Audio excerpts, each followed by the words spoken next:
Hi students, this is KL Naidu.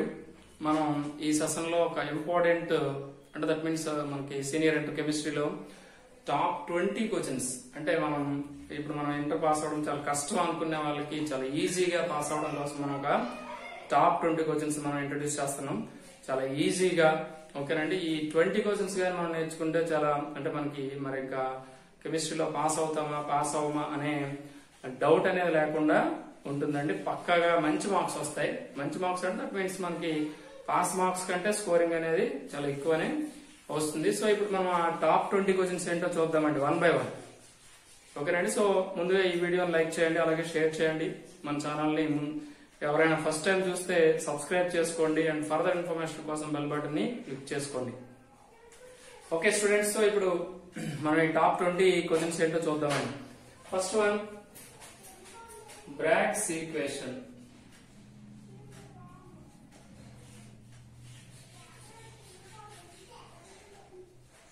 Bragg's equation ఓకేనండి. So ఇందులో మనకి ఖచ్చితంగా మనకి సాలిడ్ స్టేట్ లో ఎక్కువగా రిపీట్ అయ్యే క్వశ్చన్ ఏంటంటే Bragg's equation అండి. సో నెక్స్ట్ క్వశ్చన్ ఏంటో ఒకసారి చూద్దాం. సెకండ్ క్వశ్చన్ ఏంటి అంటే short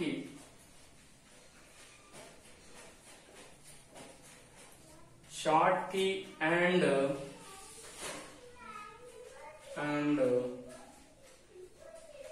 Frenkel defects. Short key and Frenkel defects. So ఈ స్టూడెంట్స్ మనకి ఇన్ కేస్ మనకు Bragg's ఈక్వేషన్ కానీ మిస్ అయితే maximum short key and Frenkel defects రావడానికి ఎక్కువ ఛాన్సెస్ ఉన్నాయి. సో నెక్స్ట్ వన్ ఏంటంటే మనకి సెమీ కండక్టర్స్ అని ఇంతకు ముందు ఉండేవి. దట్ మీన్స్ మనకి 30% రిడ్యూస్ అయిన సిలబస్ లో మనకి సెమీ కండక్టర్స్ రిడ్యూస్ అయితే కనుక మాక్సిమం మరి అది ఆ క్వశ్చన్ రావడానికి ఛాన్స్ లేదు కనుక ఎక్కువగా స్కోప్ ఉన్న ఈ 2 క్వశ్చన్స్ ఏనండి. ఇది మనకి సాలిడ్ స్టేట్ అండి. నెక్స్ట్ వన్ ఏంటంటే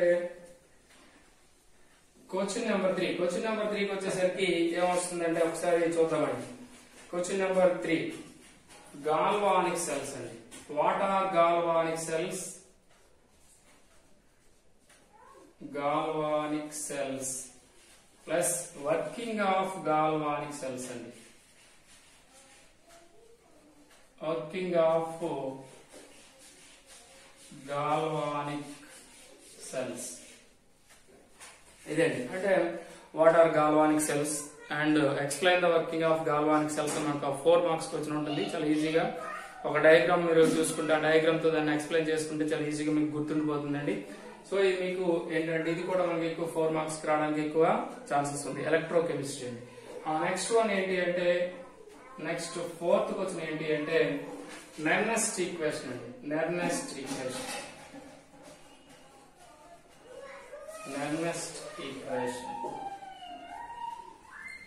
Nernst equation for metals and non-metals. And that means derive the Nernst equation from metal electrodes and non-metal electrodes అని ఒక మనకు క్వశ్చన్ ఉంటుంది. అంటే Nernst equation ని లోహాలు మరియు అలోహ ఎలక్ట్రోడ్ల నుంచి ఉత్పాదించండి అంటాడు. అలాగే నెక్స్ట్ Bragg's ఈక్వేషన్ తెలుగులో ఏమంటాం? Bragg's సమీకరణం అంటాం.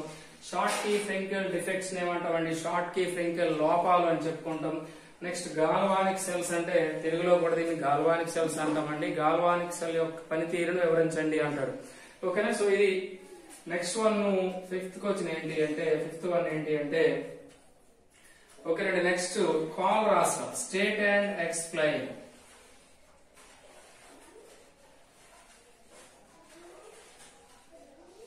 కాల్ రాస్తా. సో ఈ కాల్ రాస్తా యొక్క లిమిటేషన్స్ కూడా అడుగుతాడు, మనం రాయాల్సి ఉంటుంది. లిమిటేషన్ వాడు అడిగినా అడగకపోయినా రాయాలండి. 4 మార్క్స్ కి పక్కాగా వచ్చే క్వశ్చన్ అండి ఇది. అలాగే next one number 6, Faraday's laws అండి. ఫారడేస్ లాస్ లో మనకి ఫారడే ఫస్ట్ లా ఉంటుంది, ఫారడే సెకండ్ లా ఉంటుంది. సో ఖచ్చితంగా మనకి దీంతో ఒక ప్రాబ్లం కూడా ఉంటుంది. ఒకసారి ఫారడే ఫస్ట్ లాకి మీ దగ్గర ఉండే మెటీరియల్ ఒకసారి వెతకండి, దొరుకుతుంది. ప్రీవియస్ క్వశ్చన్ పేపర్స్ లో కూడా ఉంటుంది. ఆ ప్రాబ్లం కూడా ఇంపార్టెంట్. దీంతో పాటు ఆ ప్రాబ్లం కూడా చేయండి. ఓకేనండి. Next number 7. ఓకేనండి. Number 7, molecularity. What is molecularity? What is molecularity and differences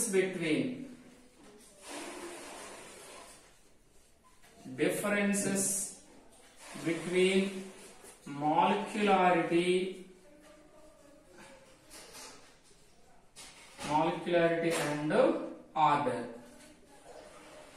and order of a reaction so ఇక్కడ మనకేంటంటే వాట్ ఈజ్ మాలిక్యులారిటీ అంటే చర్య అణుత అంటాం తెలుగులో, చర్య అణుత. And differences between molecularity and order of the reaction అంటాడు. అంటే చర్య క్రమాంకానికి చర్య అణుతికి మధ్య భేదాలు కూడా రాయమంటాడు. ఓకేనండి, right the differences between molecularity and order of the reactions అని అడుగుతారండి. సో ఇది కూడా వెరీ వెరీ వెరీ ఇంపార్టెంట్ అండి. ఇది మనకి ఎందులో వస్తుందంటే కెమికల్ కైనెటిక్స్. మనకి ఈ 4 ఎందులో వస్తాయంటే ఎలక్ట్రోకెమిస్ట్రీ. ఇది ఎలక్ట్రోకెమిస్ట్రీ అండి. ఈ ఎందులో వస్తుందంటే కెమికల్ కైనెటిక్స్ లో వస్తుంది. నెక్స్ట్ 8th క్వశ్చన్ అండి. 8th క్వశ్చన్ ఏంటి అంటే half life of a reaction.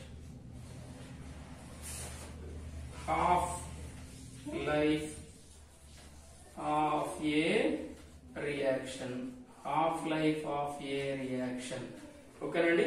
So half life of a reaction కూడా మనకి 4 మార్క్స్ రావడానికి ఉంటుంది. అంటే that means what is half life of a reaction and derive the half life reactions from half life reactions to the first order and zero order అని అడుగుతాడండి. అంటే ఒకసారి చూడండి, what is half life of a reaction and for the half life values of zero and first order of reactions అంటాడు. So దీన్ని ఏం చేయాలంటే మనం zero and first order of reactions కి హాఫ్ లైఫ్ వాల్యూ మనం డెరైవ్ చేయాల్సి ఉంటుంది. So దీనికి ఏం చేయాలంటే మనం ఈ హాఫ్ లైఫ్ వాల్యూ మనం ఏం చేయాలంటే డెరైవ్ చేయాలి. ఓకేనండి. సో దీన్ని తెలుగులో ఏమంటామంటే అర్ధ జీవిత కాలము అనగానేమి శూన్య క్రమాంకానికి మరియు ప్రథమ క్రమాంకానికి అర్ధ జీవిత కాలాన్ని రాబట్టండి అంటాడండి. ఇది మనకి 4 మార్క్స్ అండి. ఈ 2 క్వశ్చన్స్ మనకి ఎందులో వస్తాయంటే కెమికల్ కైనెటిక్స్ లో మనకి ఈ 2 క్వశ్చన్స్ వస్తాయండి. నెక్స్ట్ నంబర్ 9th క్వశ్చన్ ఏంటో ఒకసారి చూద్దామండి. What is adsorption అంటాడండి.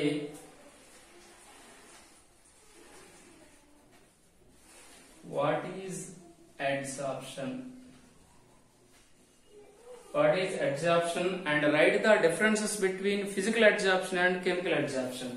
Okay nandi, physical and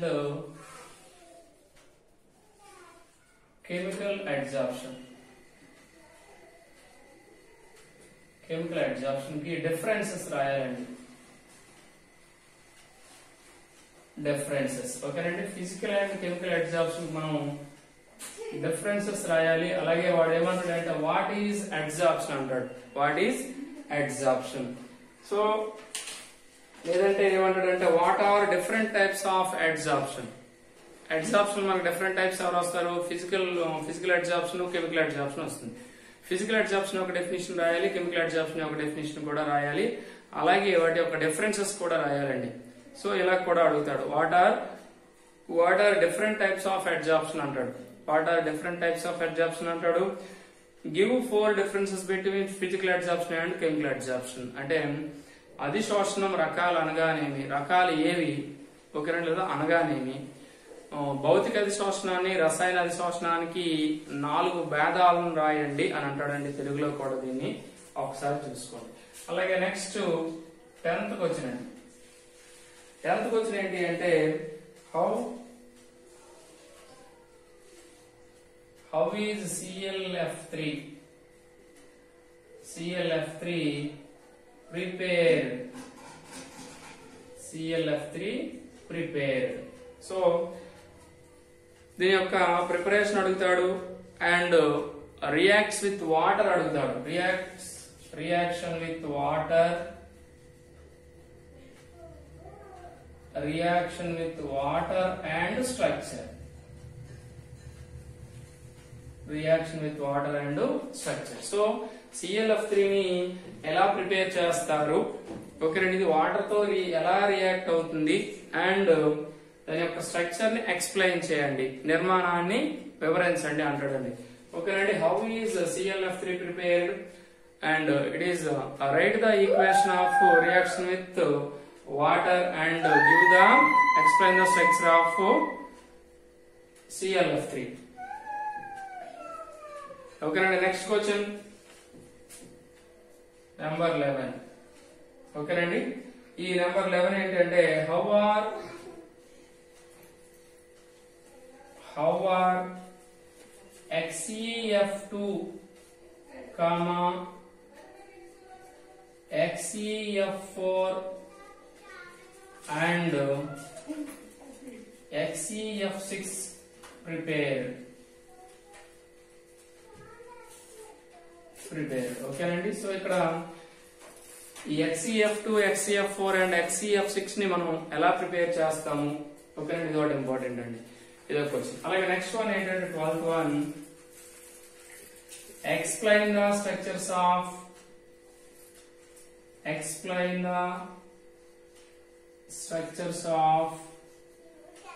XeF2, XeF4 and XeF6. So ఈ XeF2 and XeF4 and XeF6 యొక్క నిర్మాణాలను వివరించండి అంటాడండి. ఓకేనా, explain the structures of XeF2 and XeF4 and XeF6. ఓకేనండి, 13th క్వశ్చన్, 13th వన్. ఓకేనండి, 13th one, how are XeO3 and XeOF4 prepared. ఓకేనండి, prepared. Okay, next 14th one, that means XeO3 and XeO4 ని మనం ఎలా prepare చేస్తాం. So ఓకేనండి, ఇది ఒక క్వశ్చన్ అండి. Next number 14.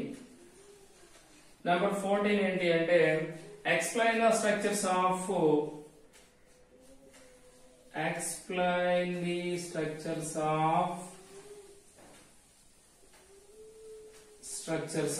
ఓకేనండి XeO3 and XeOF4. సో ఇది మనకి 14 అండి. ఈ XeO3 అండ్ XeOF4 యొక్క స్ట్రక్చర్స్ మనం ఎక్స్ప్లెయిన్ చేయమంటాడు, ఎక్స్ప్లెయిన్ చేయాలి. సో ఇది మనకి అన్ని కూడా మనకి ఎందులోకి వస్తాయండి, 4 క్వశ్చన్స్ మనకి 18th గ్రూప్ లో వస్తాయండి, 18th గ్రూప్ లో వస్తుంది. ఇది మనకి ఎందులో వస్తుంది అంటే 17th గ్రూప్ లో వస్తుంది, 17th గ్రూప్ లో వస్తుంది. ఓకేనా, ఇది ఎందులో వస్తుంది అంటే సర్ఫేస్ కెమిస్ట్రీలో వస్తుంది, సర్ఫేస్ కెమిస్ట్రీ. ఓకేనా, నెక్స్ట్ వన్. ఓకేనండి, నోట్ చేసుకోండి.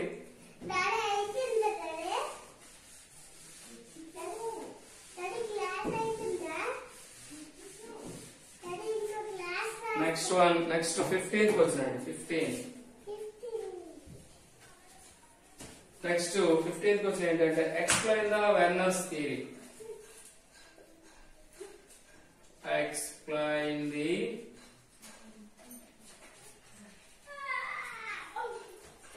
Werner's theory of coordination compounds. So Werner theory అనేది very very very very important అండి, పక్కాగా మనకి ఎగ్జామ్ లో రావడానికి ఛాన్సెస్ అయితే ఎక్కువ ఉన్నాయి. ఓకేనండి, వెర్నర్ సిద్ధాంతాన్ని వివరించండి అంటాడు, వెర్నర్ సిద్ధాంతాన్ని వివరించండి. ఓకే, తెలుగులో అండి. Next number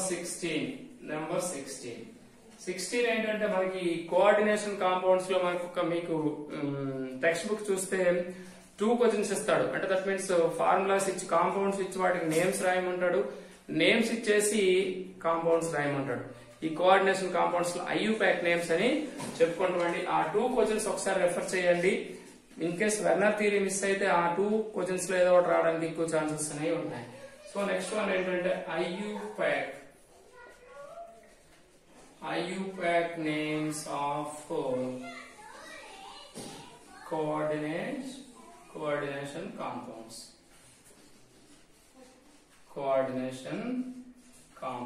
Okay, and next number 17. Okay, and sources and deficiencies.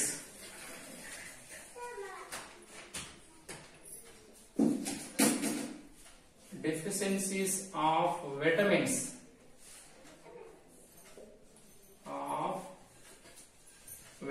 ఓకేనండి.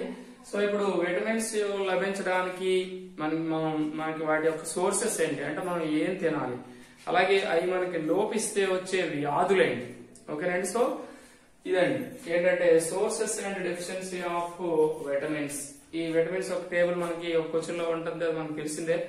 సో అది పక్కగా అన్ని విటమిన్స్ ప్రిపేర్ అవ్వండి. అంటే ఏడీఈకే జనరల్ గా క్వశ్చన్ లో అడుగుతుంటాడు, అలా కాకుండా బీసీలు కూడా అడగడానికి ఛాన్సెస్ ఉంటాయి ఇన్ కేసు అడిగా. అలాగే నెక్స్ట్ క్వశ్చన్ నెంబర్ 19. ఈ క్వశ్చన్ నెంబర్ 19 ఏంటి అంటే మనకి ఐడియల్ సొల్యూషన్స్ లో పాజిటివ్ డీవియేషన్ నెగిటివ్ డీవియేషన్ ఉన్నాయి కదండి. సో అవి మనం తీసుకుంటే సరిపోతుందండి. ఇదేంటంటే పాజిటివ్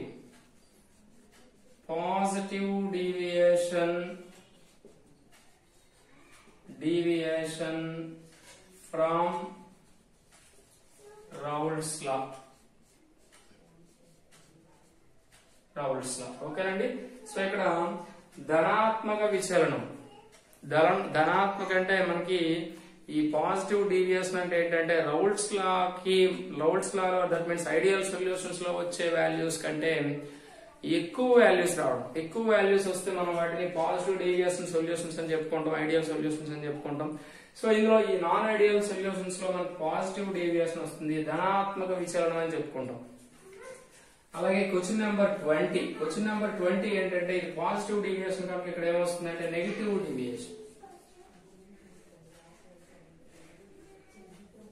డీవియేషన్ ఫ్రమ్